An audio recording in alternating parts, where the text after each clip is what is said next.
No one came back for her. The base stood empty under a sky that promised nothing.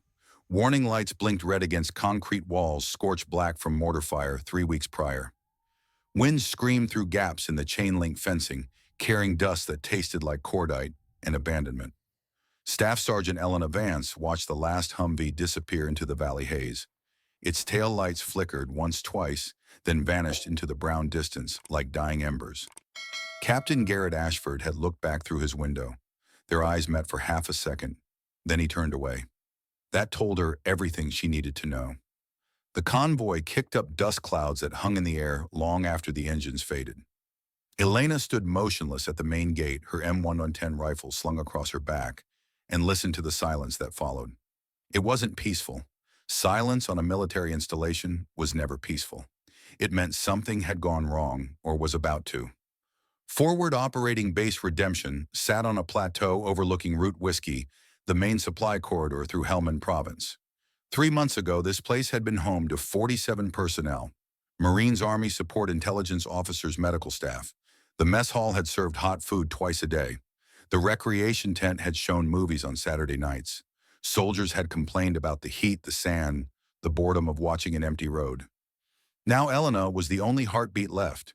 She turned and walked back through the main gate, her boots crunching on gravel that hadn't been swept in weeks. The operations center was a converted shipping container, reinforced with sandbags and steel plating. Inside, 3 computer terminals glowed softly, displaying tactical maps that no longer mattered. The radio set crackled with static. Not dead, just disconnected from anyone who cared to listen.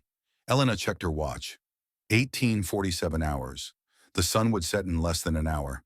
She had 2 weeks of this ahead of her, 2 weeks of watching an empty road, filing reports no one would read, and waiting for the official closure order that would let her pack up and leave this godforsaken piece of desert forever.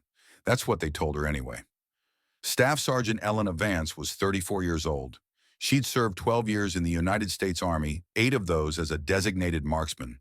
Her personnel file listed commendations for service in Iraq, expert marksmanship scores across every weapons qualification, and a disciplinary record so clean it bordered on suspicious. What the file didn't capture was the thing people noticed first. Her hair was completely white, not gray, not silver. White like fresh as snow, like bleached bone, like something that had been drained of all color and left to dry in the sun. She'd stopped dyeing it years ago. Let them see it. Let them remember her. The medical officer who'd examined her at 29 had called it premature candidiase. Probably stress-related, he'd said, scribbling notes on a clipboard without looking up. Nothing dangerous. Just cosmetic. Some people's hair turns gray early. Yours turned white. Learn to live with it. Elena had learned to live with a lot of things. She walked the perimeter now, her footsteps echoing off concrete barriers and empty guard posts. Tower North stood 20 feet tall, offering a 360-degree view of the approaches. Good firing positions, reinforced walls, sandbag emplacements that could stop anything short of a direct rocket hit. Not that it mattered when you were the only person manning them. Tower South had taken damage in the mortar attack 3 weeks ago. The upper platform listed at a dangerous angle, its support struts bent and blackened. Elena made a mental note to avoid it unless absolutely necessary. Towers east and west were intact, functional.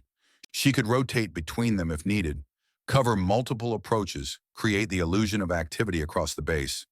Old habits from training she'd received a lifetime ago. The armory was locked, but she had the codes. Inside, she found what they'd left behind when the evacuation order came. 3 cases of 7.62mm ammunition for her rifle, 200 rounds of .50 caliber for the mounted gun in Tower North, a dozen fragmentation grenades that should have been logged out months ago, but had somehow slipped through the paperwork cracks. Elena loaded 2 ammunition cases onto a handcart and wheeled them to Tower North. Then she did the same for Towers East and West. Preparation, routine, the things that kept a soldier sane when the world went quiet. The sun touched the horizon as she finished her rounds. Temperature was already dropping. Desert nights could freeze the sweat on your skin if you weren't careful. She grabbed her field jacket from the barracks, a long building that had once housed 30 soldiers in bunk beds stacked 3 high. Now it held only her gear, her cot, and the ghosts of men and women who'd rotated home or forward to the real fight. A cracked mirror near the latrine caught her reflection as she passed. White hair pulled back in a tight bun, face weathered from years of sun and wind, gray eyes that had seen too many things end badly. She looked tired. She was tired, but tired didn't matter. Not yet. The memory came unbidden, as memories often do in quiet moments. Elena was 7 years old, lying in a hospital bed that smelled like antiseptic and fear. The fever had broken 3 days ago, but her mother still sat beside her, holding her hand, watching her, with eyes that couldn't quite hide the terror behind them. 105.7 degrees. That's what the thermometer had read at its peak. High enough that the doctors had packed her in ice, pumped her full of fluids, and prepared her parents for the worst. High enough that her brain had felt like it was boiling inside her skull, reality melting into nightmares she couldn't escape.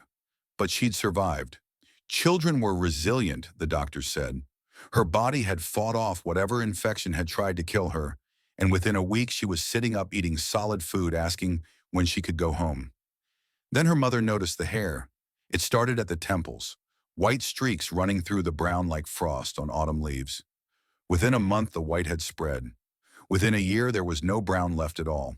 The kids at school called her ghost, called her witch, called her old lady grandma freak. They'd pull her hair on the playground, yank it hard enough to bring tears, then run away laughing while teachers pretended not to see. Elena learned to fight back, learned that a bloody nose made the name-calling stop faster than any teacher's intervention. Learned that the world respected strength even when it came in small packages with strange white hair. Her father found her one evening after a particularly bad day. She was sitting on the back porch, knees pulled to her chest, refusing to cry, even though everything inside her wanted to. Sergeant Major Thomas Vance was career military, 2 tours already with more to come. He was a large man with hands rough from work and eyes that had seen things he never talked about. But when he sat down beside his daughter, his voice was gentle. "People see what's different first," he told her. "What's unusual, what doesn't fit their idea of normal. That's just how people are. Can't change it." Elena said nothing. She was learning that silence was sometimes the best response. But here's the thing, sweetheart. Different isn't weak. Sometimes different is stronger. You just have to show them how. "How?" she asked, her voice small and cracked. Thomas Vance looked out at the setting sun, at the sky turning orange and purple above the tree line. "By standing when everyone expects you to fall, by being there when they think you've given up, by proving every single day that what makes you different is what makes you dangerous." Elena remembered those words, carved them into her heart like scripture, repeated them to herself through middle school, through high school, through basic training in advanced infantry school, and the long, brutal weeks of marksmanship training when every instructor seemed determined to break her. She never broke. Thomas Vance died of a heart attack during a training exercise when Elena was 18. He was 47 years old. The doctors said it was quick, that he probably didn't feel much pain. That was supposed to be a comfort. Elena enlisted 3 days after the funeral. The second memory was sharper, more recent, more relevant to the night ahead. Fort Benning, Georgia, summer of 1997. Elena was 22 years old, fresh out of advanced training, assigned to the designated marksman course that would shape the rest of her career. Master Sergeant Rowan Cavanaugh was 50 years old that summer, a legend among Army shooters. He'd served in Operation Desert Storm 6 years prior, put rounds on target from distances that most soldiers couldn't imagine. His nickname was Ironside, not because he was cold or unfeeling, but because nothing seemed to penetrate his calm.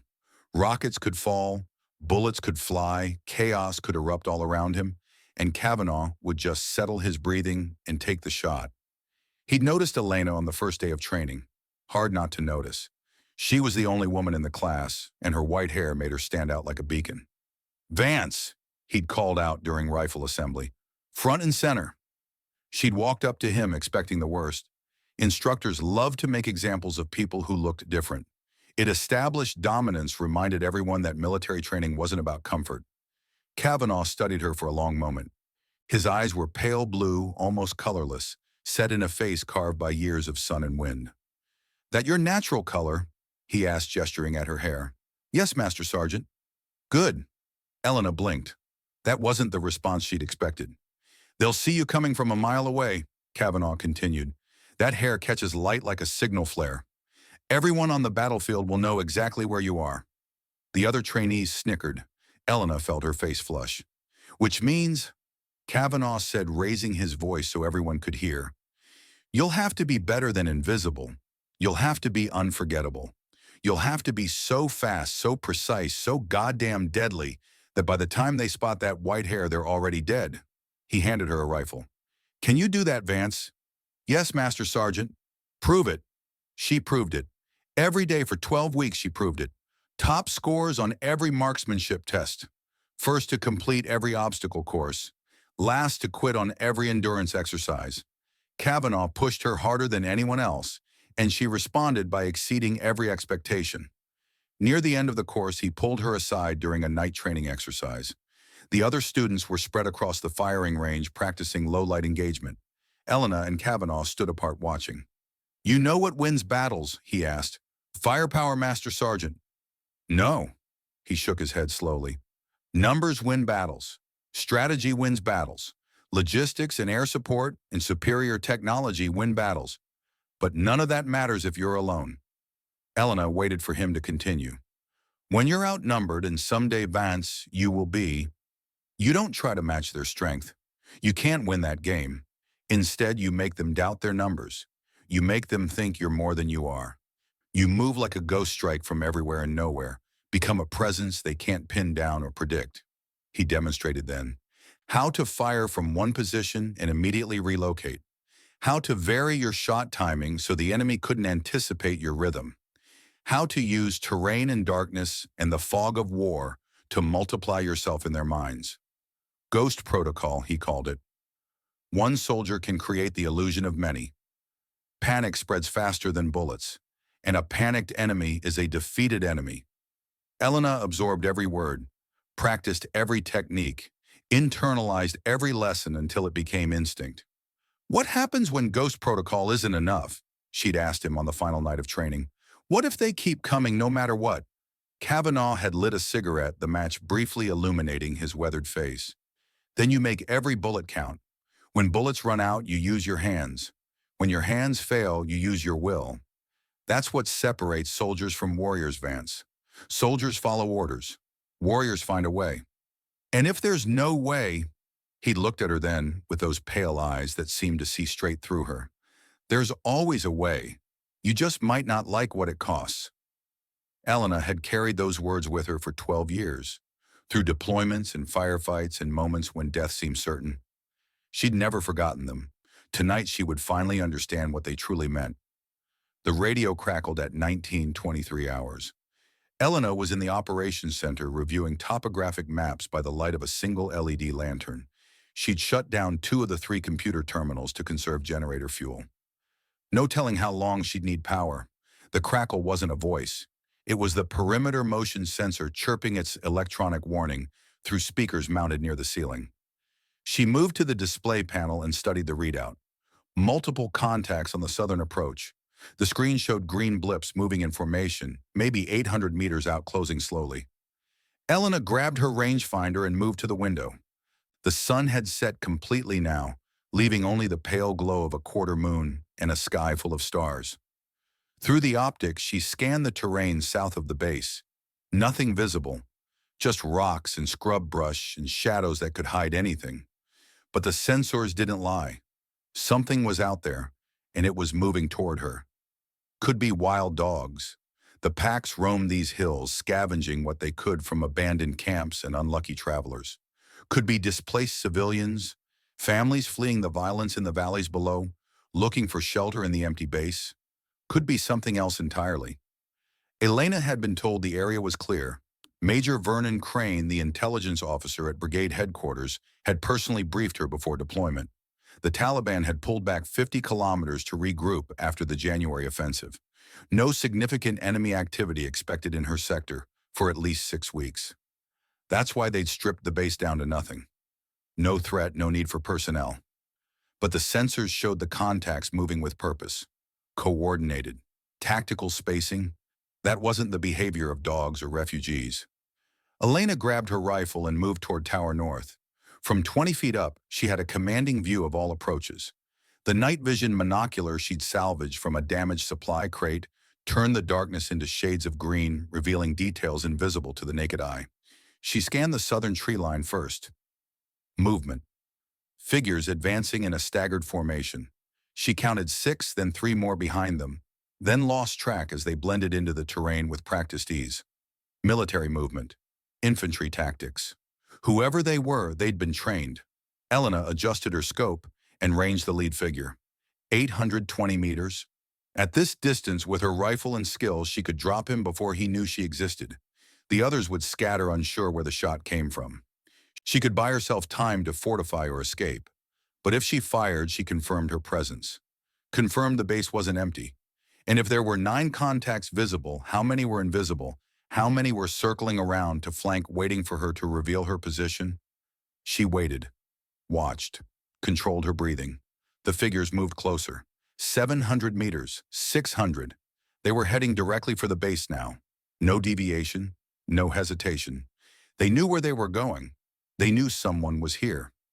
At 500 meters, the formation split into 3 groups.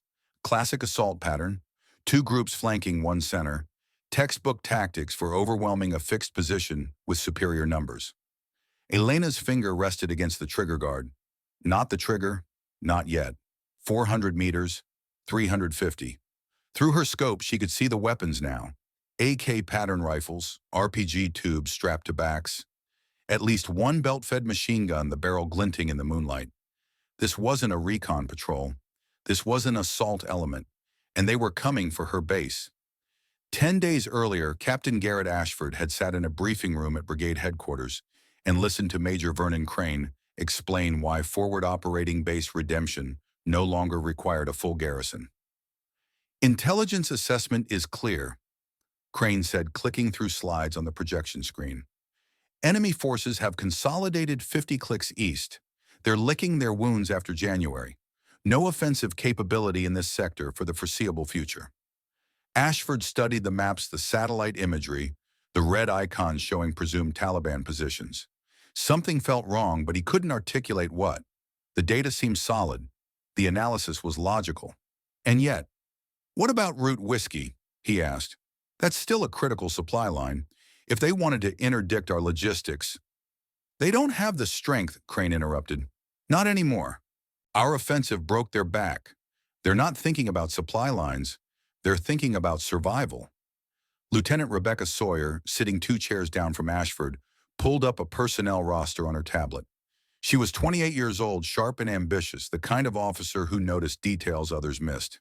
We still need minimal staffing until the official closure, Sawyer said. Regulations require at least token security presence. Crane waved a hand dismissively. 1 soldier can handle it. Someone reliable who won't panic if a goat wanders into the perimeter. What about Vance? She's unassigned. Ashford frowned. The marksman, designated marksman, Sawyer corrected, scrolling through the personnel file on her screen. 12 years in, expert shooter, clean record, quiet. Quiet. Military speak for doesn't cause problems, doesn't ask questions, does what she's told and doesn't complain. She can handle 2 weeks of watching an empty road, Crane said. Nothing's going to happen out there. We need our real assets for the Eastern Defense buildup. Sawyer looked up from her tablet. Her marksmanship scores are exceptional, sir. Consistently in the top percentile. She trained under Kavanaugh at Fort Benning. Crane's eyebrows rose slightly at the name. Everyone in the Army knew Kavanaugh, or knew of him. All the more reason she's wasted sitting in a tower watching nothing, Crane said. 2 weeks then, we extract her with the last supply run. Easy duty. Ashford wanted to object. Wanted to point out that sending a single soldier to hold a position designed for 40 was asking for trouble. That intelligence assessments were often wrong. That the enemy had a way of showing up exactly where you least expected them. But Crane was a major and Ashford was a captain, and the Army didn't run on captains second-guessing majors. Fine, he said finally. I'll drive her out myself. Crane's phone buzzed. He glanced at the screen and something flickered across his face. Too fast to identify. He excused himself to take the call in the corridor. Sawyer watched him go, then turned to Ashford. "Something about this doesn't feel right, sir." Ashford nodded slowly. "No, it doesn't." But they signed the orders anyway, because that's what officers did. They followed the chain of command even when their instincts screamed otherwise. 3 days later, Ashford drove Elena to Fob Redemption himself. She'd said maybe 15 words the entire 2-hour trip. Yes, sir. No, sir. Understood, sir. Nothing that revealed what she was thinking or feeling. When they arrived, she surveyed the base with an expression that revealed nothing. Ashford gave her the briefing. Supply runs every 4 days. Radio checks twice daily. Extraction in 2 weeks when the closure order came through. "You'll be alone here," he said, which she clearly already knew. "Yes, sir." "Intel says the area is clear, but stay sharp." "Always do, sir." He wanted to say something else. Something about how this wasn't personal, how she wasn't being punished or forgotten, but Elena had already turned away, walking toward the guard tower, with her rifle bag slung over her shoulder. White hair bright against her tan uniform, she looked small against the vast empty base, vulnerable. Ashford pushed that thought away and drove back to headquarters, where there were 100 other problems that seemed more urgent. He'd remember that drive for the rest of his life. Remember watching her figure grow smaller in his rearview mirror until she disappeared entirely. He'd remember how easy it had been to leave her behind. The sensor display in the operations center was screaming. Elena had descended from Tower North and sprinted across the compound to check the full readout. The motion tracking system used thermal imaging to detect human-sized heat signatures within a 1,000-meter radius. It wasn't perfect. It couldn't distinguish between friend and foe, couldn't see through heavy cover. But it gave her a picture of what she was facing. The picture was bad. 92 contacts. The number glowed green on the screen, updating in real time as the software tracked movement patterns. 92 human-sized heat signatures spread across all approaches, moving toward her position in coordinated groups. Elena stared at the number. Let it sink in. Battalion Strength Assault Force against 1 defender. She should run. Every tactical calculation, every survival instinct, every lesson from every training manual said the same thing. Abandon the position. Escape through the western perimeter where the enemy presence was lightest. Disappear into the terrain. Live to fight another day. The base didn't matter. The supplies didn't matter. The flag flying over the command center didn't matter. She was one person. Her life had value beyond this empty collection of buildings on a plateau in Afghanistan. But if she ran, they'd hold this ground. They'd use it as a staging point, a supply depot, a base for future operations against Root Whiskey and the convoys that kept American soldiers alive across 3 provinces. They'd move freely through the valley, killing and terrorizing and destroying everything in their path. Elena thought about the convoys she'd escorted over the years. The young soldiers driving trucks full of food and medicine and ammunition, the medics rushing to forward hospitals, the families waiting back home for loved ones who might never return. This base controlled that road. This position mattered, and she was the only one here to hold it. Kavanaugh's voice echoed through her mind. When you're outnumbered, you don't try to match their strength. You make them doubt their numbers. You make them think you're more than you are. Ghost Protocol. Elena checked her ammunition. 300 rounds of 7.62 mm, 200 rounds of 50 caliber, 12 grenades, her pistol with 4 magazines. Not enough. Not nearly enough. But enough to start. She thought about running one last time. Let the calculation run through her mind, weighed the odds, considered the alternatives. Then she pushed it aside. Her father's voice joined Kavanaugh's in her memory. Different isn't weak. Sometimes different is stronger. You prove it by standing when everyone expects you to fall. Elena grabbed her rifle and headed for Tower North. The enemy was 300 meters out now, entering the final approach. She had minutes to prepare. They said she was just support personnel. They said she wouldn't last an hour if contact came. They were about to learn how wrong they were. The first figure emerged from the tree line at 300 meters. Elena tracked him through her scope, watched him signal to others behind him, watched his confidence, his certainty that he was approaching an empty base. She breathed in, held it, felt her heartbeat slow. The crosshairs settled on center mass. She would not run. She would not hide. This was her post. She was still on duty. And if they wanted this base, they would have to go through her to take it.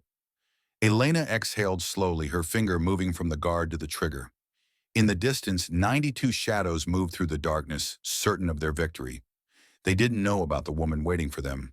They didn't know about the white ghost. But they would learn. Tonight they would all learn. The first shot split the silence at 1947 hours. Elena squeezed the trigger with the calm precision that 12 years of training had burned into her muscle memory. The M110 kicked against her shoulder, the suppressor reducing the muzzle flash to a brief flicker in the darkness. 820 meters away, the lead fighter crumpled mid-stride and collapsed into the dirt. Through her scope, Elena watched the others react. They scattered instantly, vanishing into the landscape like smoke dispersed by wind. No shouting, no panic fire, just immediate disciplined response to contact. Professional. These weren't village militias or opportunistic insurgents. These were trained soldiers who understood that standing still after a sniper shot meant death. Elena worked the bolt, chambering another round. She scanned for targets but found only shadows and stillness. They'd gone to ground within 3 seconds of her first shot. That told her everything she needed to know about what she was facing. She counted to 60. No movement, no return fire. They were assessing, trying to determine her position from a single shot. Good luck with that. Kavanaugh had taught her to never fire twice from the same location unless absolutely necessary. One shot, one kill, one relocation. Elena slipped down from Tower North and sprinted across open ground toward the motor pool. Her boots barely whispered against the concrete. She'd memorized the layout during her afternoon preparations, knew exactly which paths offered cover and which left her exposed. She reached the motor pool and dropped behind a burned-out generator housing. From here, she had a different angle on the eastern approach, could see terrain invisible from the tower. She settled into position, controlled her breathing, and waited. 2 minutes passed. Then 3. At the 4-minute mark, they moved. Muzzle flashes erupted from 3 positions simultaneously. The sound reached her a fraction of a second later, the distinctive crack of AK-47 fire echoing across the plateau. Rounds snapped past Tower North, punching into sandbags, ricocheting off steel supports, chewing up the position she'd occupied minutes ago. They triangulated her original location from a single shot. Fast, coordinated, very professional. But she wasn't there anymore. Elena sighted 2 figures advancing on the eastern approach. They moved in classic fire and maneuver formation, one covering while the other advanced. She led the first by 2 feet, accounting for movement speed and distance, and squeezed the trigger. The figure dropped. His partner dove behind a drainage culvert, suddenly uncertain. Elena shifted her aim and fired again. The round sparked off concrete inches from the man's head. He pressed himself flat, unwilling to move. She'd missed intentionally. Better to pin him down than waste time trying to hit a prone target behind hard cover. Let him lie there, terrified, useless to his commanders. Elena relocated again, this time to Tower East, approaching from an angle they wouldn't expect. She climbed the ladder fast, pulling herself onto the platform just as another volley of fire raked across the motor pool. They were tracking her movements, but always one step behind. From Tower East, she had clear sight lines on the southern approach. 8 figures moving through the tree line, attempting to flank her previous position. They didn't know she'd relocated again. Elena fired methodically. 2 shots center mass. One target dropped. The others scattered, but not fast enough. She fired twice more. Another hit. The survivors retreated into darkness, their flanking maneuver collapsed. 4 minutes of contact. 8 shots fired. 4 confirmed kills, 1 probable. The math still wasn't in her favor, but she was changing the equation. Radio chatter crackled from somewhere in the darkness. She couldn't hear the words, but she could imagine the confusion. How many shooters were in that base? Where were they positioned? Why couldn't anyone pin them down? Elena allowed herself a grim smile. Ghost protocol was working. The first hour passed in bursts of violence, separated by stretches of tense silence. Elena moved constantly, never firing more than 3 shots from any position, never staying anywhere long enough for them to fix her location. She rotated through her prepared positions like a chess player executing a memorized opening. Tower north to motor pool to spider hole to tower east to command center roof and back again. Each position offered different angles, different sightlines. Each relocation made her seem like a different shooter. In the enemy's mind, she was multiplying with every engagement. By 2000 hours, she'd confirmed 8 kills and counted at least 4 more figures being dragged away from the perimeter. The assault had stalled completely. They'd pulled back beyond effective rifle range, regrouping in the tree line while their commanders tried to figure out what they were facing. Elena used the lull to check her ammunition. 38 rounds expended, 262 remaining, still manageable if she maintained discipline. Her shoulder ached from the rifle's recoil. Her legs burned from constant sprinting between positions. Sweat soaked through her uniform despite the cooling night air.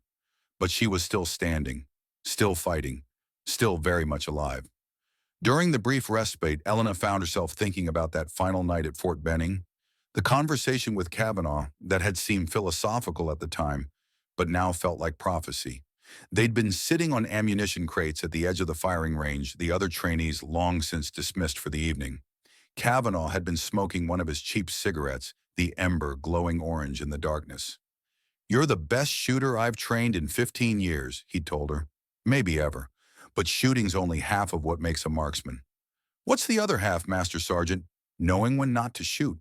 He'd exhaled smoke into the night air. "Anyone can pull a trigger. Takes discipline to wait. Takes wisdom to know when waiting will cost you more than shooting." Elena had nodded, not fully understanding. "Someday you'll be in a situation where every instinct screams at you to fire," Kavanaugh continued. "Your training will say shoot. Your fear will say shoot. But the mission, the real mission, will require you to hold, to wait, to let them come closer, even though every second feels like dying." "How do you know when to hold and when to shoot?" Kavanaugh had smiled then, one of the rare expressions that cracked his weathered face. "You don't. Not until you're in it. That's the hell of command, Vance. You make the choice and live with the consequences. Or die with them." He'd stubbed out his cigarette and stood looking down at her with those pale eyes. "But here's what I know. The soldiers who survive impossible situations aren't the ones who shoot fastest or aim best. They're the ones who keep thinking when everyone else panics. They're the ones who find the way when there isn't one. And if there really isn't a way, there's always a way," he'd said. "You just might not like what it costs." Elena understood those words now. Understood them in her bones as she crouched in the darkness, waiting for the next assault, counting ammunition and heartbeats. There was a way through this night. She just had to find it. The second wave came at 21:18 hours, and this time they'd learn. Instead of advancing in formation, they sent small teams to probe her defenses from multiple angles simultaneously. 3-man cells moving independently, each trying to draw fire while the others advanced. Classic counter-sniper tactics designed to overwhelm a single shooter. Elena adapted.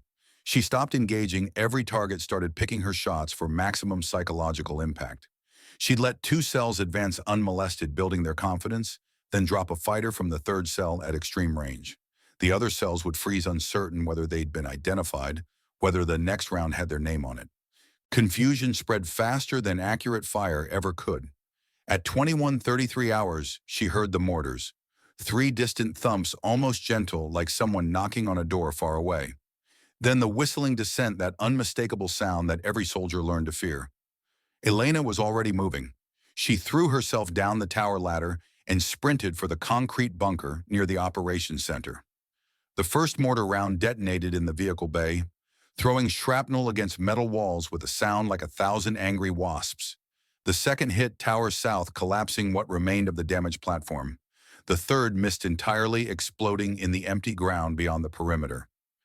Ranging shots. They were adjusting fire, walking the rounds toward her last known position. Elena didn't give them time for a second salvo. She grabbed her rifle and moved to the eastern perimeter fence. Through gaps in the wire, she could see movement in the distance. A mortar team setting up for another volley, maybe 200 meters out. Too far for grenades. Perfect for her rifle. She sat up prone behind a concrete barrier, regulated her breathing, and waited. The mortar crew rose to load the next round, silhouetting themselves against the sky for just a moment. Elena fired 3 times in rapid succession. At least one round found its target. She heard someone scream high and sharp, the sound cutting through the night. The mortar tube tilted sideways as the crew scrambled for cover, the unfired rounds still in the barrel. No more mortar fire came. Small victories. That's all she could hope for tonight. Small victories that added up to survival. By 2200 hours, Elena had relocated 4 times, fired 63 rounds, and confirmed 19 enemy kills. The assault had fractured into chaos. Small groups still probed the perimeter, but there was no coordination anymore. They were reacting to her, not the other way around. She settled into a corner of Tower West where she had sight lines on 2 approaches and allowed herself a moment to rest. Just a moment. Her body was starting to register the cost of constant movement. Adrenaline could only override exhaustion for so long. Through her scope, she could see flashlights moving in the enemy staging area beyond the perimeter. They were gathering, consolidating, planning. She counted the lights. 20 visible. Probably more she couldn't see. At least 50 still active. Maybe 60. And it was only the 3rd hour. Elena reloaded her rifle, checked her remaining grenades, and prepared for whatever came next. The night stretched ahead of her like an endless black road. 8 hours until dawn. She would hold until then. She had to. At 22:41 hours, they tried psychological warfare. A voice called out from the darkness, maybe 300 meters beyond the perimeter. Heavily accented English amplified by a megaphone or loudspeaker. "American soldier, we know you are there." Elena didn't respond, didn't move. She was positioned in the spider hole near the command center, invisible against the sandbags and debris. "We know you are alone. Your people left you. They drove away and never looked back. We watched them go." The words hung in the air, designed to worm into her mind, to plant seeds of doubt and despair. "You fight well. We respect this. But you cannot win. How many bullets do you have? How long can you last one night too? We have hundreds of fighters. We have time. You have nothing." Elena sighted through her scope, trying to locate the speaker. The voice seemed to come from multiple directions, probably bouncing off the terrain. "Your country abandoned you. Your commanders left you to die. Why give your life for people who care nothing for you? Surrender now. We will let you live. We will treat you with honor as a warrior deserves." She found him. 400 meters out, standing behind a boulder, holding a radio handset connected to a portable speaker system. Young face, maybe 25. He looked confident, certain that his words were working. Elena could take the shot. Drop him mid-sentence, silence the propaganda forever. But something made her wait. Let them talk. Let them think their words were working. Every minute they spent trying to convince her to surrender was a minute they weren't attacking. The voice continued for another 30 seconds, promising safety, promising respect, promising everything she might want to hear if she were the kind of soldier who believed enemy promises. Then he made a mistake. Why die for country that abandons you? Elena thought about her father, about Thomas Vance, who'd served his country for 23 years and died in uniform, about the flag they draped over his coffin, about the lessons he'd taught her on that back porch when she was just a scared kid with white hair and a broken heart. She thought about Kavanaugh, about the old warrior who'd seen something in her that she hadn't seen in herself, about the hours he'd spent teaching her, pushing her, preparing her for a night exactly like this one. She thought about the soldiers on those convoys, the ones who would die if this base fell, the ones counting on a position they didn't even know existed. Abandoned Nurmur. She was exactly where she was supposed to be. Elena centered her crosshairs on the speaker's chest and squeezed the trigger. The voice cut off mid-word. The figure crumpled. The radio handset clattered against stone. Silence returned to the plateau. Then from somewhere in the darkness, a new voice shouted in a language she didn't understand. The tone was clear enough. Anger, frustration, fear. They'd given her a name, she realized. She heard it repeated across their radio frequencies, passed from fighter to fighter like a warning. Beyaz Hayalet, the white ghost. Elena allowed herself a small, cold smile. Let them fear her. Fear was a weapon, too. The attack came at 003 hours. Elena was repositioning toward Tower North when the round hit her. She'd made this movement a dozen times already, sprinting across the open ground between the motor pool and the guard tower. 15 seconds of exposure, But she'd varied her timing each time, never establishing a pattern they could predict. This time they predicted.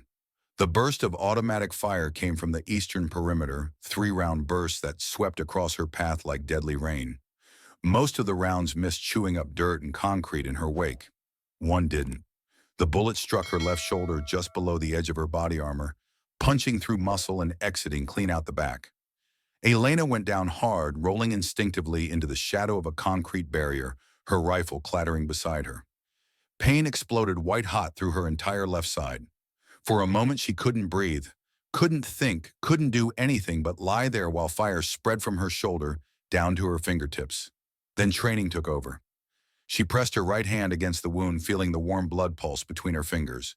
Not arterial. The bullet had missed the major vessels, passed through the deltoid muscle without shattering bone. She'd live. But her left arm was compromised, the shoulder already swelling, the pain making coordinated movement nearly impossible. Elena pulled her medical kit from her vest with her right hand and worked by feel in the darkness. Gauze packed into the wound, pressure bandage wrapped as tight as she could manage one-handed. The tape wouldn't hold properly, kept slipping against blood-slick skin, but it would have to do. She could hear them advancing. They'd seen her fall, knew they'd scored a hit. They were pressing their advantage, moving toward her position with renewed confidence. Elena grabbed her rifle and forced herself to her feet. The world swayed, dangerously, black spots swimming across her vision. Blood loss or shock or both. Didn't matter. She could collapse later. She braced the rifle against the concrete barrier, trying to sight with one eye, while her left arm hung uselessly at her side. The scope image wavered, her hands shaking too badly for precision work. 3 figures advancing from the east, 50 meters out, close enough that she didn't need precision. Elena fired 3 shots one-handed, using the barrier to stabilize her aim. Awkward, unsteady. But the range was short, and her targets were overconfident. All 3 went down. The advance stopped. They'd seen her fire one-handed, seen her favor her right side. They knew she was wounded now, but they also knew she could still kill them. The next hour was the worst of Elena's life. She couldn't maintain her rotation through multiple positions, not with her left arm useless and blood still seeping through her bandages. She found a defensible corner in Tower West, where she had sight lines on 2 approaches, and settled in, accepting that she'd have to hold this single position instead of moving like a ghost. The pain was constant now, a throbbing fire that pulsed with every heartbeat. She'd stopped trying to ignore it and instead channeled it into focus. Pain meant she was alive. Pain meant she could still fight. They tested her defenses repeatedly, sending small teams to probe for weakness. Each time Elena responded with measured fire, dropping 1 or 2 before the others retreated. Each time her ammunition count dropped a little further. 118 rounds. 102. 89. She was burning through reserves faster than she could afford, but there was no choice. Every fighter she killed was one less trying to overrun her position. Every assault she repelled bought her another few minutes. At 100 hours, the radio crackled. Elena had almost forgotten about it. She'd set the emergency beacon hours ago, broadcasting her position and situation to any friendly forces in range. No one had answered. No one was close enough to hear. But now a voice cut through the static. American voice. Familiar voice. "Vance, this is Ashford. Do you copy?" Elena keyed her handset, her heart suddenly pounding with something other than fear. "Copy, Captain. I'm still here." "Thank God." Relief flooded through the static. "We picked up your beacon 3 hours ago. Couldn't get through until now. What's your situation?" Elena looked out at the darkness, at the bodies scattered across the approaches, at the distant figures still moving in the tree line. "Heavy contact. Estimate 50+ enemy remaining. I'm wounded but combat effective. Ammunition running low." Silence for a moment, then Ashford's voice tighter now. "Hold on, Vance. We're mounting a relief force. We'll be there in 1 hour. Maybe less. Can you hold 1 hour, 60 minutes, 3,600 seconds, an eternity?"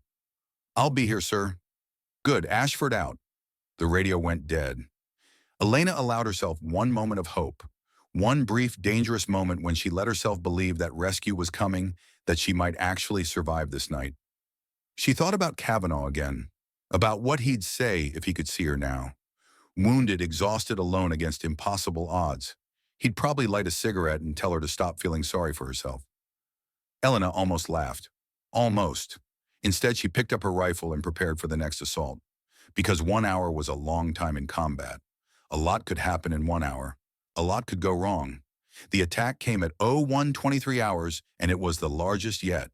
They'd regrouped, reorganized, committed everything they had left to one massive push. Elena counted at least 40 fighters advancing from multiple directions, no longer bothering with tactics or subtlety. They were betting that sheer numbers would overwhelm her before help could arrive. She met them with everything she had.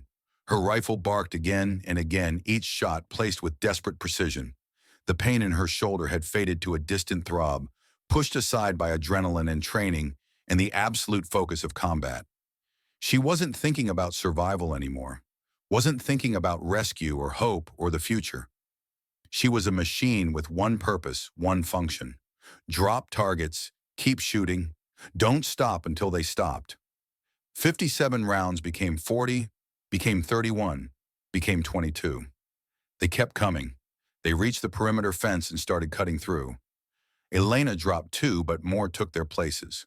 They were inside the wire now, spreading through the base, looking for her position. Elena pulled her last 2 fragmentation grenades, armed the first, and threw it toward the main gate, where a group of fighters had stacked up for entry.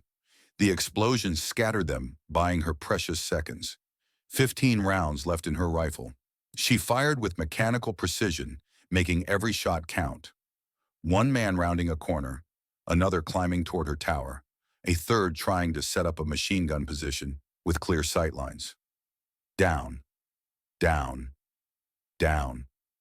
8 rounds. They were closing from multiple directions now. She could hear their voices shouting to each other, coordinating their approach. They knew where she was, knew she was running out of ammunition, knew that numbers would triumph eventually. Elena chambered her last rifle round, made it count. Then the rifle was empty, and she was reaching for her pistol, and the enemy was converging on Tower West, and Elena Vance prepared to fight until she couldn't fight anymore. Because that's what warriors did. They found a way, or they died trying. The radio crackled again at 01:31 hours. Elena was crouched behind the tower's interior wall pistol, in her right hand, left arm, hanging useless at her side. Blood had soaked through her bandages and dried to a dark crust on her uniform. She could hear boots on the ladder below, the metallic scrape of weapons against concrete. They were coming up. "Vance!" Captain Ashford's voice cut through the static, strained and tight. "Vance, respond." She keyed the handset without taking her eyes off the ladder opening. "Go ahead." "We're hit. Ambush on Route Whiskey 15 clicks out. We're fighting through, but—" A burst of gunfire drowned out his next words. When his voice returned, it was harder. Grimmer. 2 hours, Vance. Minimum. Can you hold 2 more hours? 2 hours. 120 minutes. 7,200 seconds. Elena looked at her pistol. 15 rounds in the magazine. No rifle ammunition. 1 fragmentation grenade. Her combat knife in her right boot, against 50-plus fighters who were already inside her perimeter. "I'll be here when you arrive, sir." "Ashford out." The radio went silent. Elena set down the handset and raised her pistol toward the ladder opening. The first head that appeared would catch a round between the eyes. Then the second. Then however many more she could take before they overwhelmed her. The math was impossible. She knew that. 15 rounds against 50 fighters meant 35 of them would still be standing when her pistol clicked empty. And then it would come down to her knife in her hands and whatever she could improvise from the wreckage around her. But impossible had stopped meaning anything hours ago.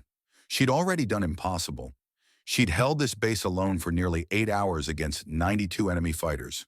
She'd killed more than 40 of them with precision fire and tactical movement. She'd taken a bullet through her shoulder and kept fighting. What was 2 more hours, the first fighter appeared in the ladder opening. Elena shot him through the forehead. He tumbled backward, taking the man behind him down in a tangle of limbs and weapons. Screams erupted from below. The third man on the ladder tried to bring his rifle up, but Elena was already firing. 2 rounds center mass. He slumped over the ladder rail and didn't move. She heard them retreating, scrambling away from the tower base. 3 down, 12 rounds left. The reprieve wouldn't last. They'd regroup, try a different approach. Maybe multiple entry points. Maybe grenades through the windows. Maybe they'd just set the tower on fire and wait for her to burn. Elena moved to the opposite wall and scanned the compound below. Figures darted between buildings. Muzzle flashes from the motor pool. The crack of rifle fire echoing off concrete walls. They owned her base now. Everything except this tower and the command center 50 meters away. Two islands in an ocean of enemies. She couldn't stay here. The tower was a death trap if they decided to concentrate their forces. She needed to move to keep them guessing to buy time she didn't have with tricks that were running out. Elena grabbed the smoke grenade from her vest, pulled the pin, and threw it through the tower window. Gray clouds billowed up, obscuring the ground below. She counted to 3, then dropped through the rear hatch onto a maintenance platform 6 feet below. The smoke was already dispersing, but she only needed seconds. She dropped from the platform to the ground and sprinted toward the command center, zigzagging through the murky air. Bullets cracked past her. Someone had spotted her. Movement was tracking her through the thinning smoke. Elena dove behind a concrete barrier and rolled came up with her pistol extended toward a figure emerging from the haze. 2 shots. The figure dropped. 10 rounds. She made it to the command center's rear entrance and slipped inside. The building was dark. The generator finally failed sometime during the last assault. Elena moved by memory, navigating through overturned furniture and scattered equipment to the reinforced inner room where the communications gear was housed. If she was going to make a last stand, this was the place. Concrete walls, steel door, limited entry points. She could hold here longer than anywhere else on the base. Elena barricaded the door with a heavy filing cabinet, then a desk, then whatever else she could push into place with one functioning arm. The barricade wouldn't stop a determined assault, but it would slow them down, make them work for every inch. She checked her pistol again. 10 rounds. Her knife was in her right boot.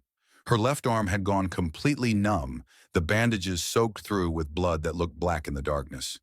Outside, she could hear them gathering. Voices calling to each other. The sound of boots on concrete.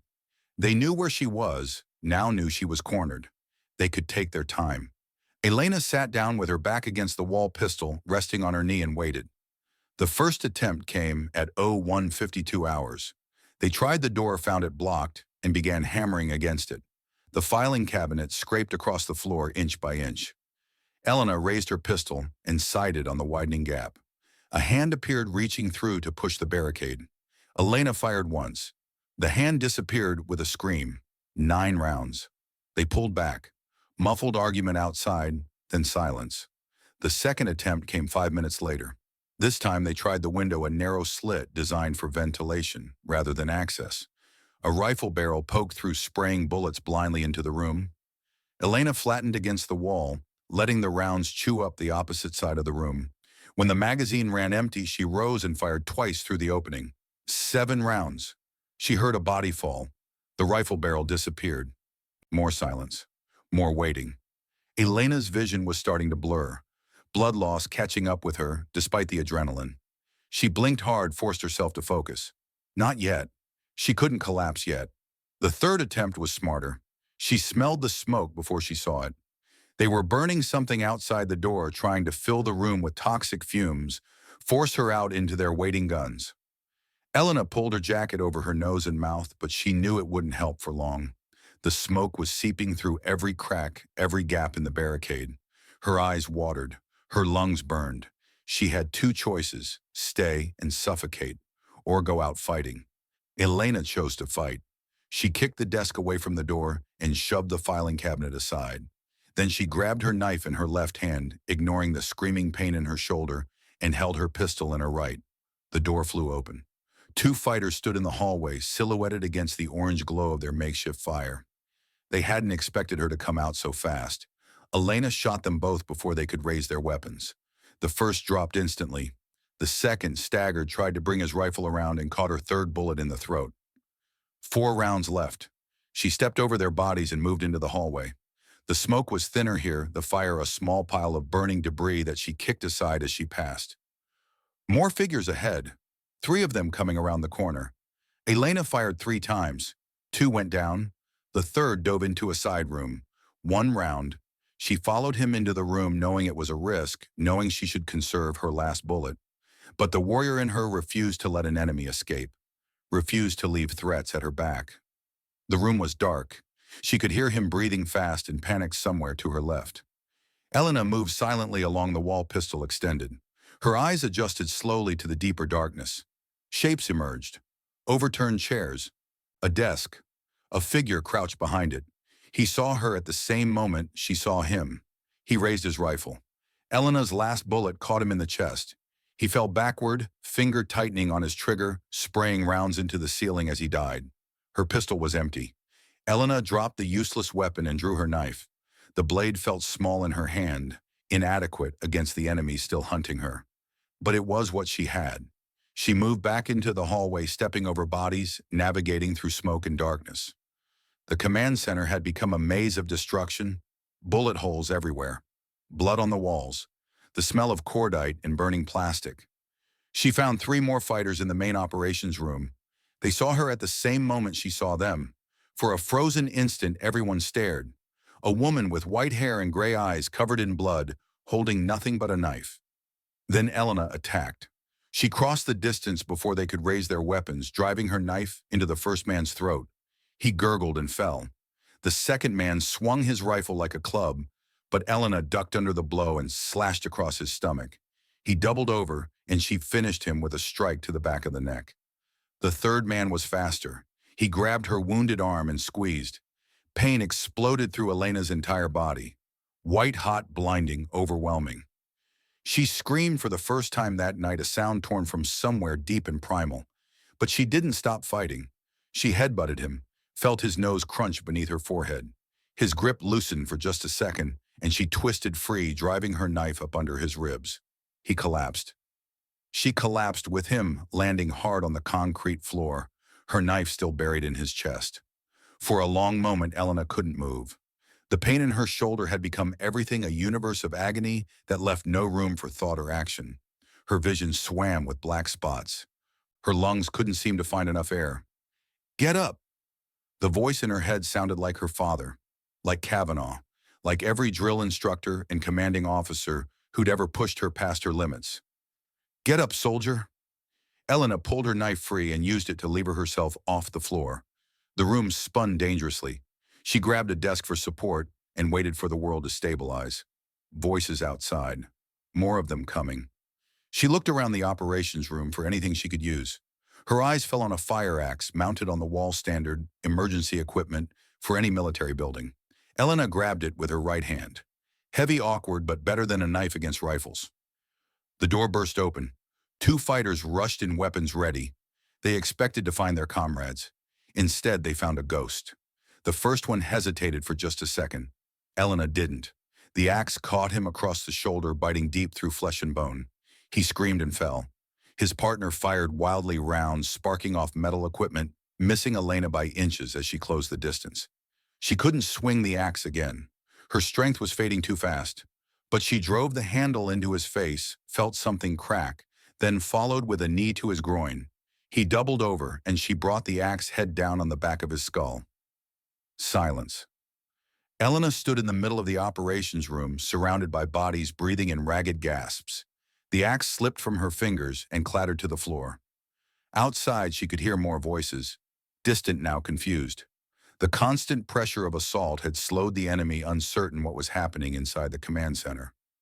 Elena looked at her hands, covered in blood, her own and others. She couldn't tell the difference anymore. She needed to keep moving, needed to find a defensive position, needed to hold for 2 more hours. But her body had finally reached its limit. The blood loss, the exhaustion, the accumulated damage of 8 hours of continuous combat had drained everything she had. Elena stumbled to the corner of the room and slid down the wall. Her knife was still in her hand somehow. She didn't remember picking it up. 1 hour and 47 minutes until Ashford arrived. She could hear them gathering outside, regrouping for another assault. More than a dozen voices, maybe more. Elena closed her eyes, just for a moment, just to gather her strength. Her father's voice echoed in the darkness of her mind. Standing when everyone expects you to fall. She opened her eyes. Not yet. She wasn't falling yet. The final assault came at 02:38 hours. They'd waited, gathered, their remaining fighters planned their approach. This time there would be no probing attacks, no cautious advances. They would pour through every entrance simultaneously and overwhelm whoever was left inside. Elena heard them coming, boots pounding on concrete, voices shouting commands, the metallic click of weapons being readied. She forced herself to her feet, using the wall for support. Her knife felt like it weighed 100 pounds. Her vision kept fading in and out, darkness creeping at the edges. The door flew open. The window shattered. Fighters poured in from both directions. Elena met them. She didn't think about tactics or survival or odds. She became pure instinct, pure violence, pure will. Her knife found targets without conscious direction. Her body moved in patterns burned into muscle memory by years of close-quarters combat training. The first man through the door went down with her blade in his eye. She ripped it free and slashed the second across the throat. The third managed to grab her knife arm, but she drove her elbow into his face and twisted free. They kept coming. Elena fought with everything she had left. When her knife was knocked away, she used her fists. When she couldn't swing anymore, she bit and clawed and headbutted. When she was knocked to the ground, she grabbed ankles and pulled men down with her. She was drowning in enemies, buried beneath their weight, but still she fought. A rifle butt caught her across the face. Stars exploded in her vision. She tasted blood. Hands grabbed her, pinned her, forced her flat against the concrete. This was it. This was how it ended. Elena looked up at the ceiling of the command center, at the fluorescent lights that would never turn on again, and thought about her father, about Kavanaugh, about everyone who'd believed in her when she didn't believe in herself. She'd held the line. For 8 hours against impossible odds she'd held. That had to be enough. A face appeared above her. Enemy fighter Young, barely more than a boy. He raised his rifle barrel, pointed at her head. Elena didn't close her eyes. She'd faced this the way she'd faced everything else in her life. Standing, even when she was on her back. Standing in her heart. The shot came, but it wasn't from above her. The young fighter's chest erupted in a spray of red. He toppled sideways, dead, before he hit the ground. More gunfire. Different weapons. The distinctive crack of American M4 rifles. The weight on Elena lifted as the fighters scrambled to respond to this new threat. She heard screaming, shouting in multiple languages. The thunder of a breaching charge. The methodical bark of professional soldiers clearing rooms. Friendly in the command center, cease fire, cease fire. Elena recognized Captain Ashford's voice. She tried to respond, tried to call out, but her throat wouldn't cooperate. All she could manage was a weak cough that sent pain shooting through her entire body. Boots appeared in her field of vision. American boots, desert camouflage. Jesus Christ! Ashford's face came into view, pale and shocked. Behind him, soldiers were still firing, still clearing the last pockets of resistance. Vance! Vance, can you hear me? Elena managed to nod. A tiny movement that took enormous effort. Medic, I need a medic here now. More faces appeared. Hands touched her, assessed her, began working on her wounds. Someone was applying pressure to her shoulder. Someone else was checking her pulse. Base is secure, sir. The voice came from somewhere distant. Elena couldn't see who was speaking. 64 enemy KIA confirmed. Another 28 wounded retreated south. We're tracking blood trails. Ashford was still staring at her. His expression was something she couldn't quite read. Horror, awe, disbelief. You held, he said quietly, 8 hours against 92 fighters. You actually held. Elena tried to speak. Her voice came out as a cracked whisper. Base is secure, sir. I'm still on duty. Then the darkness finally claimed her. She woke in a helicopter. The sound of rotors filled the cabin, a rhythmic thudding that vibrated through her entire body. Medical equipment beeped and hummed. An IV line ran into her right arm. Her left shoulder was wrapped in fresh bandages professionally applied. The pain dulled to a distant ache by whatever drugs they'd pumped into her system. A medic sat beside her, monitoring her vitals. When he saw her eyes open, he smiled. Welcome back, Sergeant. You're going to be fine. Bullet passed clean through, missed the major vessels. You'll need physical therapy, but you'll keep the arm. Elena nodded weakly. The helicopter's interior swam in and out of focus. How long? She managed. You've been out about 40 minutes. We're en route to the field hospital at Kandahar. Another hour and you'll be in surgery. Surgery? Hospital? The words seemed to belong to another world, a world where people didn't fight alone against impossible odds. The base! The medic's smile widened. Firebase Vance, they're calling it now. Captain Ashford's orders said if any piece of ground ever earned a name, that one did. Elena closed her eyes.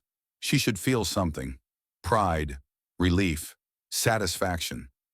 But all she felt was tired, bone-deep exhausted in a way that sleep couldn't fix. She'd held the line. That was enough. The investigation began 3 days later. Elena was still in the hospital at Kandahar.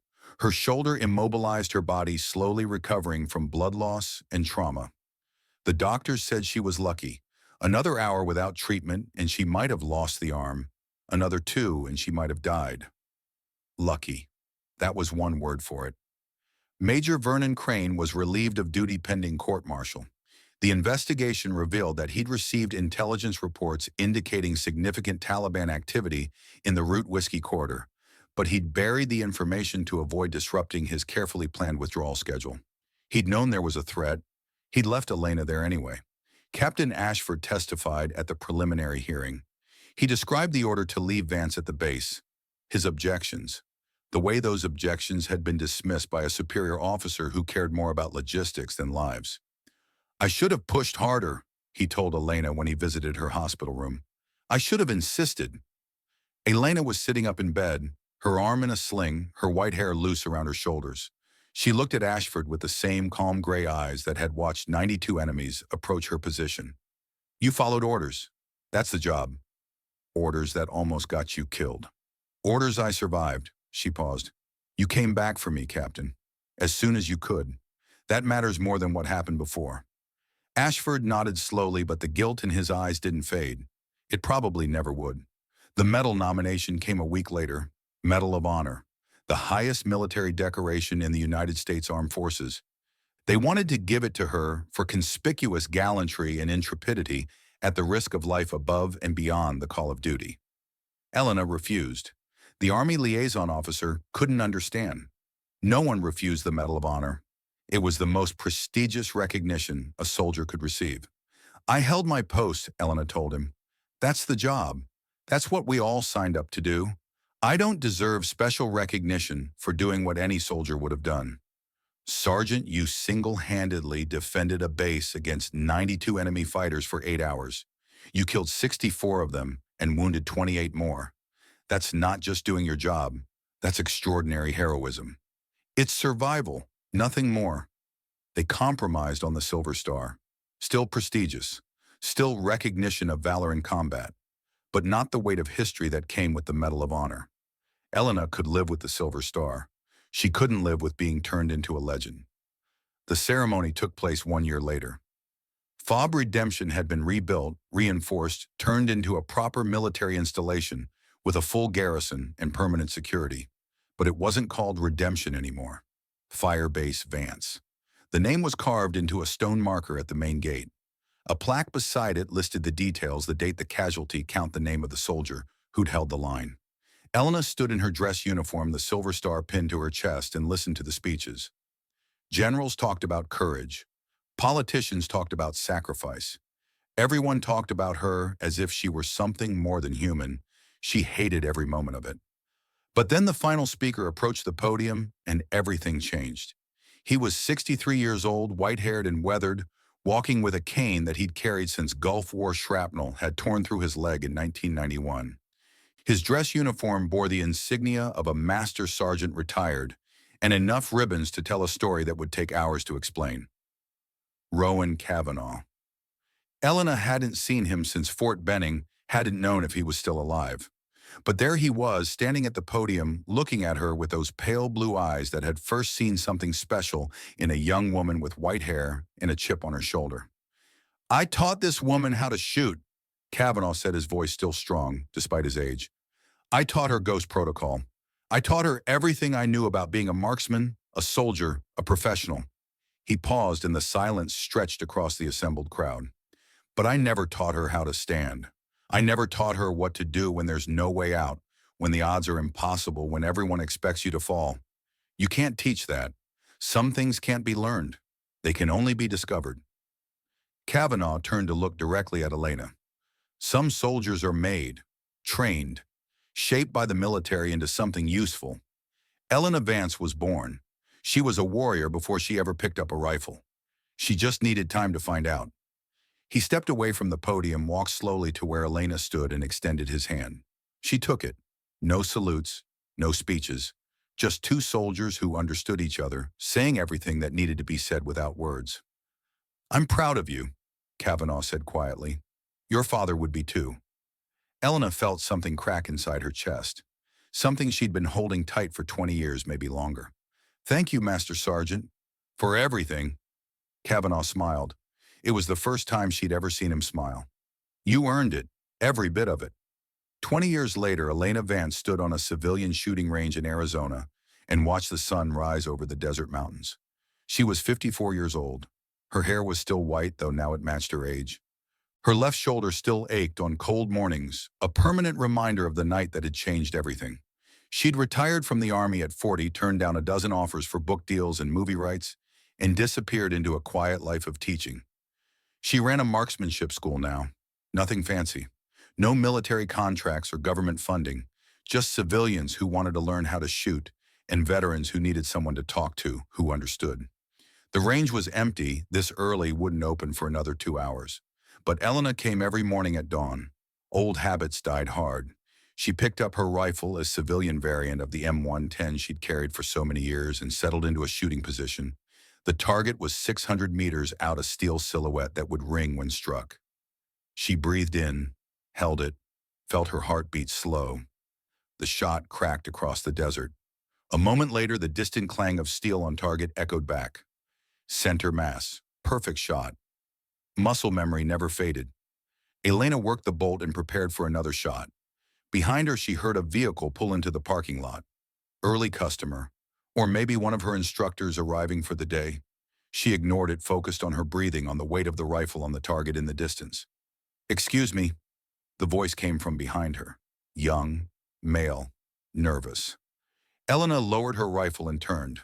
A young man stood at the edge of the firing line. Maybe 25, wearing civilian clothes that couldn't quite hide a military bearing. He was looking at her with an expression she'd seen before.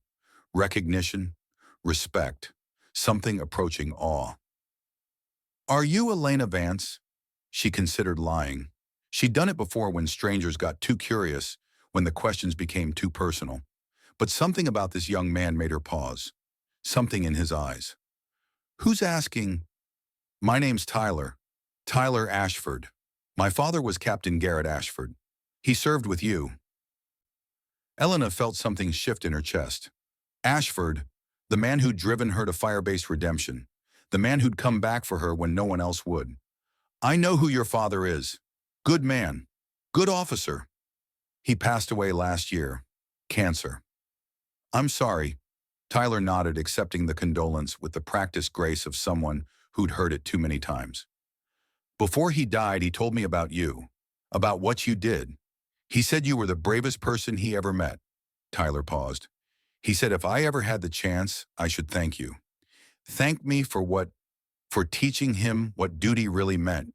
He carried that lesson his whole life, passed it on to me." Elena looked at this young man, this son of a soldier she'd known for only a few hours on the worst night of her life. She saw something in him, a spark, a potential. "Your father came back for me," she said quietly. "When everyone else left, when it would have been easier to write me off, he mounted a rescue and fought his way through an ambush to reach me. Whatever lesson he learned, he'd already figured it out before he met me." Tyler shook his head. He said watching you fight made him realize that some things are worth dying for. That holding the line isn't just about tactics or strategy, it's about who you are. Elena was quiet for a long moment. The sun had risen higher, casting long shadows across the shooting range. In the distance, a hawk circled lazily on thermal currents. "Your father was a hero," she said finally. "More than me. I just did my job. He chose to come back when no one ordered him to. That's what heroes do, isn't it? They choose." Elena looked at Tyler Ashford, at the hope in his eyes, at the legacy his father had passed down. "You want to learn to shoot?" Tyler blinked. "What? Shooting? Marksmanship? It's what I teach now. If you're going to thank me, you can do it by learning something useful." A smile spread across Tyler's face. I'd like that, ma'am. Elena, call me Elena. She handed him a rifle and pointed toward the targets. First lesson, breathing. Everything starts with breath control. The morning passed in the rhythm of instruction. Breathing, stance, sight picture, trigger squeeze. The same lessons Kavanaugh had taught her 30 years ago passed down now to a new generation. Some lessons ran deep. Some soldiers never really stopped standing guard. Elena Vance stood on the shooting range as the sun climbed higher, teaching a young man the skills that had saved her life, the lessons that had defined her existence. She thought about her father, about Kavanaugh, about everyone who'd ever believed in her. She thought about the line she'd held, and she knew with absolute certainty that it had all been worth it. The white ghost of Firebase Vance had become something else now, a teacher, a mentor, a bridge between the past and the future. But in her heart, she was still that soldier, still standing when everyone expected her to fall, still holding the line. Always.